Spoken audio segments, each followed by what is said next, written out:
ഞായറാഴ്ച ദിവസമായിട്ട് first order അടിച്ച് വന്നപ്പോഴത്തേക്കും എന്താ റെയിൽവേ ക്രോസ് അടച്ചിട്ടിരിക്കുകയാണ്.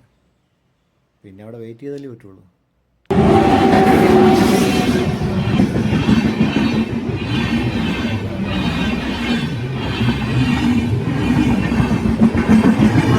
ഏകദേശം ഒരു 10 മിനിറ്റ് ഒക്കെ വെയിറ്റ് ചെയ്തപ്പോഴത്തേക്കും ട്രെയിൻ വന്നു.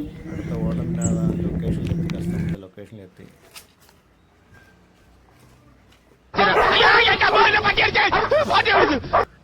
ഓർഡർ കൊടുക്കാൻ പോകുമ്പോൾ സാധാരണ ഈ ചില വീടുകളിലൊക്കെ വരുമ്പോൾ ഇങ്ങനെ ഒരു പ്രശ്നമുണ്ട് കേട്ടോ. ചിലയിടത്തൊക്കെ ഈ ബോർഡിൽ എഴുതി വെച്ചിരിക്കും പട്ടി കൊണ്ട് സൂക്ഷിക്കണമെന്നൊക്കെ. ഇത് ചിലപ്പോൾ ശ്രദ്ധിച്ചില്ലാന്നുണ്ടെങ്കിൽ നമ്മൾ ഗേറ്റിൻ്റെ അവിടെ എത്തുമ്പോഴത്തേക്ക് ഈ സാധനം ചാടി അങ്ങ് വരും കേട്ടോ. ഓർഡറൊക്കെ കൊടുത്ത് അടുത്ത ഓർഡറിന് വേണ്ടിയുള്ള യാത്രയിലാണ്. അടുത്ത ഓർഡർ അടിച്ച് പൂജപ്പുരയിൽ നിന്ന് അടുത്ത ഓർഡർ അടിച്ച് ഇപ്പം ഈ ബ്രേക്ക്ഫാസ്റ്റ് ഓർഡർ കിട്ടാൻ ഇച്ചിരി താമസം എടുക്കും. അങ്ങനത്തെ വെയിറ്റിങ്ങിലാണ്. ഏകദേശം ഒരു അരമണിക്കൂറൊക്കെ കഴിഞ്ഞപ്പോഴത്തേക്കും ഓർഡർ റെഡിയായി.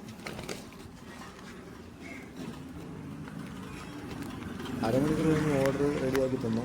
അപ്പോൾ അത് കൊടുക്കാനുള്ളതെന്ന് വെച്ച് കഴിഞ്ഞാൽ അടുത്തത് അവിടെ നിന്ന് ഇടപ്പഴിഞ്ഞിലാണ് ഈ ഓർഡർ കൊടുക്കാനുള്ളത്. രാവിലെ ഒരു 8 മണിയൊക്കെ ആകുമ്പോൾ തന്നെ ഇപ്പോൾ നല്ല ചൂട് വരുന്നുണ്ട്. നല്ല ചൂടും നല്ല വെയിലൊക്കെ തുടങ്ങി. ആ ഓർഡർ ഇടപ്പഴിഞ്ഞ് കൊടുത്തു കഴിഞ്ഞപ്പോഴത്തേക്കും അടുത്ത ബേക്കറി ജംഗ്ഷനിലുള്ള മദർ വെജ് പ്ലാസയിലാണ് ഓർഡർ അടിച്ചത്. പിന്നെ ഏകദേശം അവിടെ ഒരു അരമണിക്കൂർ കട്ട വെയിറ്റിംഗ് ആയിരുന്നു. അവിടെ അരമണിക്കൂർ നിന്ന് കുറച്ച് നേരം ഈ ബോളിയൊക്കെ ചുടുന്നതൊക്കെ കണ്ട് അങ്ങനെ നിന്ന് ഓർഡർ കിട്ടിയതാണെങ്കിൽ മലമുകളാണ്. വട്ടിയൂർക്കാവ് കഴിഞ്ഞ് മലമുകൾ എന്ന് പറയും. നല്ല റൂട്ടാണ് കേട്ടോ. കാണാനൊക്കെ നല്ല രസമുള്ള റൂട്ടാണ്. റോഡൊക്കെ അത്യാവശ്യം നല്ല റോഡും ഈ വന്ന സ്ഥലം ഈ മലമുകൾ ഈ സ്ഥലത്തിൻ്റെ പേര് പോലെ തന്നെ ഒരു മലയുടെ മുകളിലാണ്. നല്ല ഹൈറ്റുള്ള ഏരിയയാണ് കേട്ടോ. കാണാനൊക്കെ നല്ല ഭംഗിയുള്ള സ്ഥലം കേട്ടോ. ശരിക്കും നല്ലൊരു വ്യൂ പോയിൻറ്റിലാണ്. അവിടെ എത്തിയപ്പോഴേക്കാണ് ഒരു സാധനത്തിനെ കണ്ട കേട്ടോ.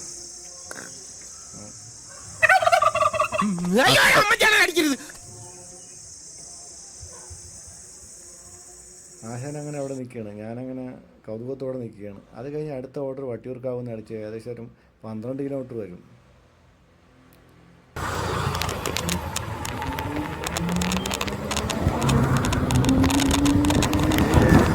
ഒരു 2-2.5 കിലോമീറ്റർ കഴിഞ്ഞപ്പോഴാണ് ഞാൻ ഈ സ്ക്രീൻഷോട്ട് എടുത്തത്.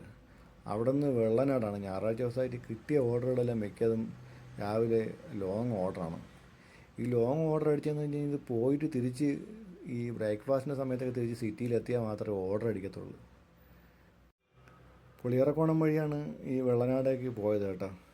ശരിക്കും പറഞ്ഞു കഴിഞ്ഞാൽ ഞാൻ ആ റൂട്ട് അധികം രാത്രിയിലൊക്കെ പോയിട്ടുണ്ടെങ്കിലും പകലങ്ങനെ പോയിട്ടില്ല. നല്ല രസമായിരുന്നു കേട്ടോ. അത്യാവശ്യം തണലൊക്കെ ഉണ്ടായിരുന്നു. നല്ല റബ്ബറും 2 സൈഡിൽ റബ്ബറും കാര്യങ്ങളൊക്കെ ആയിട്ട് റോഡൊക്കെ അത്യാവശ്യം നല്ല ഭംഗിയുള്ള റോഡായിരുന്നു കേട്ടോ. അധികം തിരക്കുകളൊന്നും ഇല്ലാത്ത റോഡാണ്. ശരിക്കും നല്ല വ്യൂസുള്ള റോഡായിരുന്നു. രാവിലെ ഈ 11 മണിക്കൊക്കെ ഓർഡർ അടിച്ചാലുണ്ടല്ലോ റേറ്റൊക്കെ വളരെ കുറവായിരിക്കും. ഏകദേശം സാധാരണയേക്കാളും നല്ല കുറവായിരിക്കും. ഈ പീക്ക് ടൈം അല്ലാത്ത സമയത്ത് ഈ ഓർഡർ അടിച്ച് ഈ 11 മണി സമയത്തൊക്കെ കൊടുക്കാൻ പോയി കഴിഞ്ഞാൽ ഏകദേശം ഈ 1 മണിക്കൂർ അടുപ്പിച്ച് ഈ ഓർഡറിന് പോകും. തിരിച്ച് നമ്മൾ പോയിട്ടൊക്കെ ഏകദേശം തിരിച്ച് സിറ്റിയിലെത്തുമ്പോഴത്തേക്കും ഈ ഓർഡർ കൊടുത്തു കഴിഞ്ഞപ്പോൾ തന്നെ ഏകദേശം ഒരു 12:05 കഴിഞ്ഞു. മൊത്തം ഈ ഓർഡർ എടുക്കാനായിട്ട് ഏകദേശം 16 കിലോമീറ്റർ അടുപ്പിച്ച് ഓടേണ്ടി വന്നു. ഈ ഓർഡർ കൊടുത്തിട്ട് ഇവിടെ നിന്ന് പേയാട് വഴി തിരുമല പിടിച്ച് അങ്ങനെ സിറ്റിയിലെത്താനാണ് പ്ലാന്. ഏകദേശം പേയാട് കഴിഞ്ഞപ്പോഴത്തേക്കും അടുത്ത ഓർഡർ അടിച്ച് ഏകദേശം 25 കിലോമീറ്റർ കഴിഞ്ഞപ്പോഴാണ് അടുത്ത ഓർഡർ അടിച്ചത്. കൊടുക്കാമെന്ന് വെച്ച് കഴിഞ്ഞാൽ മ്യൂസിയത്തിൻ്റെ അടുത്തായിരുന്നു. 12:45 വെള്ളയമ്പലമൊക്കെ എത്തിയപ്പോൾ വെള്ളയമ്പലം സിഗ്നലിലൊക്കെ എത്തിയപ്പോൾ നല്ല വെയിലിൻ്റെ കാലാവസ്ഥ നല്ല മൂർധന്യാവസ്ഥയിൽ നിൽക്കുന്ന അവസ്ഥയിലാണ് എത്തിയത്.